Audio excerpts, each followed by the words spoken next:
গৰু কুৰবানী নিদিব, পাপ হব, এয়া মহাপাপ। কাৰোবাৰ মনত কষ্ট দি পেলাই ধৰ্ম পালন কৰাটো কেনেকুৱা ধৰ্ম হল আপোনালোকে কওকচোন মোক। আজি যে আমি গৰু কুৰবানী দিবলৈ পাগল হৈ থাকো, ইছলামে কৈছে নেকি গৰু কুৰবানী দিবলৈ কাৰণে? ছাগলী কিয় নিদিয়ে? কিয় গৰুৰ পিছত লাগি আছে? কোটি কোটি মানুহৰ মনত আঘাত দি পেলাই গৰু কাটিলে তেনেকুৱা কুৰবানী আল্লাহে গ্ৰহণ কৰিব নেকি? কেতিয়াও নকৰে। ইছলামে শিকোৱা নাই নেকি যে বেলেগক আঘাত দিব নালাগে, বেলেগৰ শ্ৰদ্ধাক আঘাত দিব নালাগে? কুৰবানী উদ্দেশ্য নহয়, গৰুৰ মাংস খোৱাৰহে উদ্দেশ্য বহুতৰ। সেইকাৰণে গৰুৰ পিছত তেওঁলোকে লাগি আছে। কোটি কোটি মানুহৰ মনত দুখ দি হলেও তেওঁলোকে গৰু কুৰবানী দিবই দিবই দিবই। মানে কুৰবানীৰ উদ্দেশ্য হৈছে ত্যাগ, চেক্ৰিফাইচ। ঠিক আছে, আমি এতিয়ালৈকে কি ত্যাগ দিব পাৰিছো? গৰুৰ মাংসকে ত্যাগ দিব পৰা নাই, আকৌ আমি কুৰবানীলৈ দৌৰা দৌৰি কৰিছো। গৰুৰ মাংস ত্যাগ দিয়কচোন, সেয়াই কুৰবানী হব। ইয়াতকে ডাঙৰ কুৰবানী একো নাই আৰু। গৰুৰ মাংস ত্যাগ দিয়ক, মৰমৰ বস্তু ত্যাগ দিয়াৰ নাম কুৰবানী হয়। পহু কাটি পেলাই মাংস খোৱাৰ নাম কুৰবানী নহয়। ছাগলী কুৰবানী দিলে আমাৰ সমাজত শান্তি বাঢ়িব, মৰম বাঢ়িব, ভাতৃত্ববোধ বাঢ়িব, সম্প্ৰীতি বাঢ়িব। গৰু কুৰবানী দিলে হিংসা বাঢ়ি আছে, দূৰত্ব বাঢ়ি আছে হিন্দু মুছলমানৰ মাজত।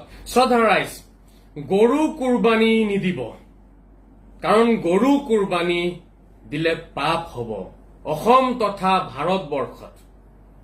কাৰণ হৈছে কোটি কোটি মানুহৰ আপত্তি আছে গৰু কুৰবানীত। কুৰবানীত কাৰো আপত্তি নাই, কুৰবানী দিয়ক, কোনে বাধা দিছেনো?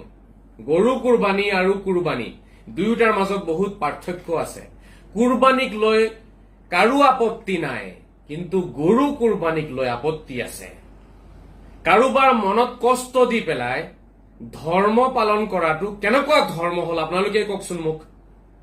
বেলেগৰ মনত আঘাত দি পেলাই ধৰ্ম পালন কৰিলে সেয়া কিবা ধৰ্ম হব নে অমানৱীয় কিবা কাম হব, দানৱীয় কাম হব? আপোনালোকে নিজেই কওক। হযৰত মুহাম্মদে কৈছে, আল মুছলিমু মান সালিমাল মুছলিমুনা মিন ইয়াদিহি ওয়া লিসানিহি। মুছলমান ব্যক্তি সেইজনহে যিজনে কাকো কষ্ট নিদিয়ে, দুখ নিদিয়ে।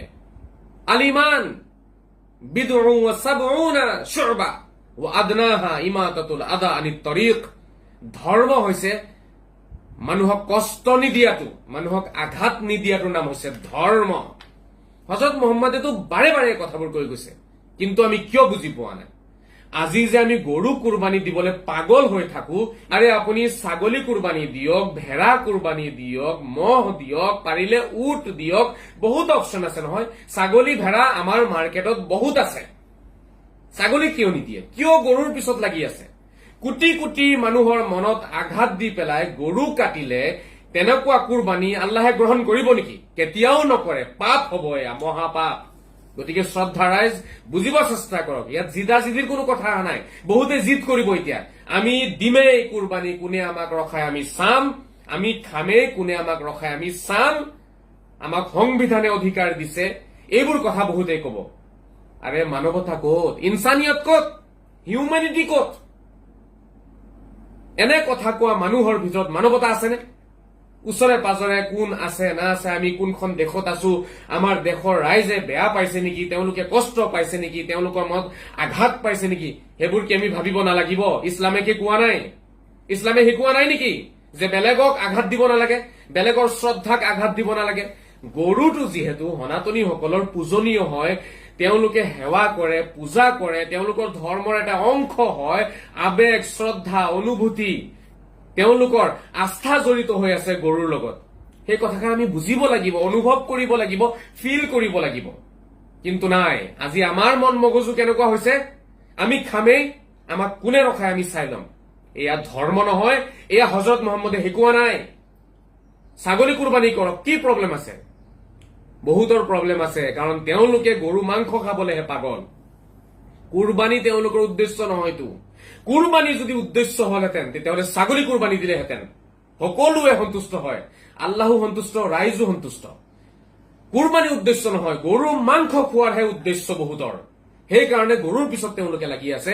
কোটি কোটি মানুহৰ মনত দুখ দি হলেও তেওঁলোকে গৰু কুৰবানী দিবই দিবই দিবই। মানে সেয়া কোনো ধৰ্ম নহয়, সেয়া এক প্ৰকাৰ নাটক হয়। গতিকে শ্ৰদ্ধা ৰাইজ, এই মাংস খোৱাৰ নাটক কৰিব নালাগে। কুৰবানী দিয়ক ঈশ্বৰৰ কাৰণে। কুৰবানীৰ উদ্দেশ্য হৈছে ত্যাগ, চেক্ৰিফাইচ। ঠিক আছে, আমি এতিয়ালৈকে কি ত্যাগ দিব পাৰিছো? গৰুৰ মাংসকে ত্যাগ দিব পৰা নাই, আকৌ আমি কুৰবানীলৈ দৌৰা দৌৰি কৰিছো। গৰুৰ মাংস ত্যাগ দিয়কচোন, সেয়াই কুৰবানী হব। ইয়াতকে ডাঙৰ কুৰবানী একো নাই আৰু। গৰুৰ মাংস ত্যাগ দিয়ক। মৰমৰ বস্তু ত্যাগ দিয়াৰ নাম কুৰবানী হয়। পহু কাটি পেলাই মাংস খোৱাৰ নাম কুৰবানী নহয়। তথাপিও যদি আপোনালোকে দি আছে, ঠিক আছে, ছাগলী দিয়ক, ভেড়া দিয়ক, কোনেও বাধা দিয়া নাই। ভাৰতবৰ্ষত কোনেও বাধা নিদিয়ে ছাগলী কুৰবানী দিলে। কিন্তু গৰু কুৰবানী দিলে আপত্তি আছে। বেলেগৰ আপত্তি থকা বস্তু কুৰবানী দিলে আল্লাহে গ্ৰহণ নকৰে।